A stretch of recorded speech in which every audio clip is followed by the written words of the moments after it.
When New York's Idlewild Airport began expanding after World War II, air travel was changing fast. Commercial flying was becoming more common, aircrafts were getting larger, and airlines were starting to think about branding in ways they never had before. Airports were no longer just infrastructure, they were becoming public stages. Trans World Airlines, better known as TWA, had been around since the early days of commercial aviation. The airline was formed in the 1930s through a merger of several early air carriers, and by the post-war period, it had become one of the major players in long-distance air travel in the United States. TWA specialized in transcontinental and international routes. It positioned itself as a global airline at a time when flying still carried a sense of prestige. What made TWA different from many of its contemporaries was how seriously it took its image. Under the leadership of Howard Hughes, TWA invested heavily in new aircraft, new routes, and a carefully controlled public identity. The airline became the pinnacle of the jet age, sleek, modern, and luxurious. By the mid-1950s, Idlewild Airport, later renamed JFK, was allowing major airlines to build their own terminals, rather than sharing generic facilities. Airlines could design buildings that reflected their brand. For TWA, this was an opportunity to make a statement. Instead of building something purely functional, TWA commissioned Finnish architect Eero Saarinen to design a terminal that would express what flying really meant in the jet age. Saarinen was already well known for projects that combined engineering with sculptural form, and the terminal he designed for TWA would become one of his most famous works. Completed in 1962, the TWA Flight Center was unlike anything else at the airport. The building didn't look industrial or modular, it looked fluid. The concrete shell curved outwards and upwards, resembling a bird in flight.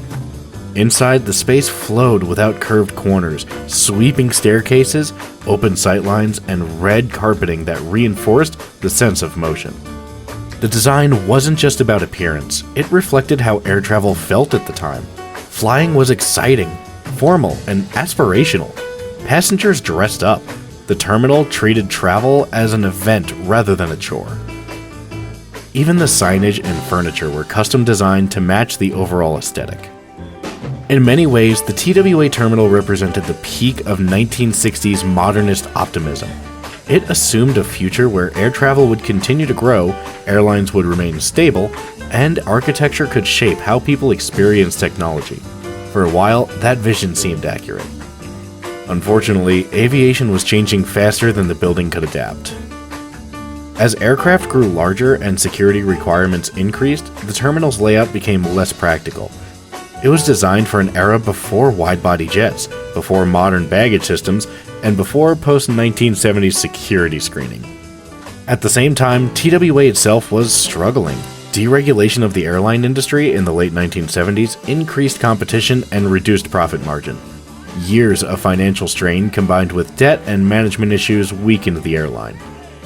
By the 1990s, TWA was no longer the global powerhouse it had once been. TWA officially ceased operations in 2001 after being acquired by American Airlines. Long before that, however, the airline had already left the terminal behind. In 2001, TWA operations moved out and the building was closed.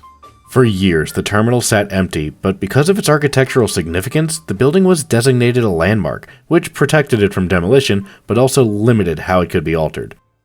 The terminal remained preserved, but unused.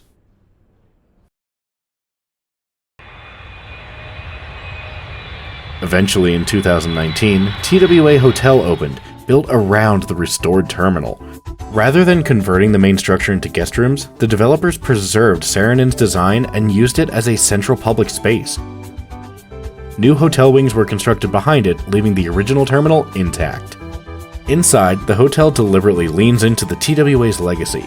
Original signage was restored, period-accurate furniture fills the lounge, and a restored Lockheed Constellation aircraft sits on the tarmac, converted into a cocktail bar. The experience is less about aviation efficiency and more about memory. The TWA terminal no longer launches flights across the Atlantic, but it still tells a story about design, ambition, and an airline that understood the power of image.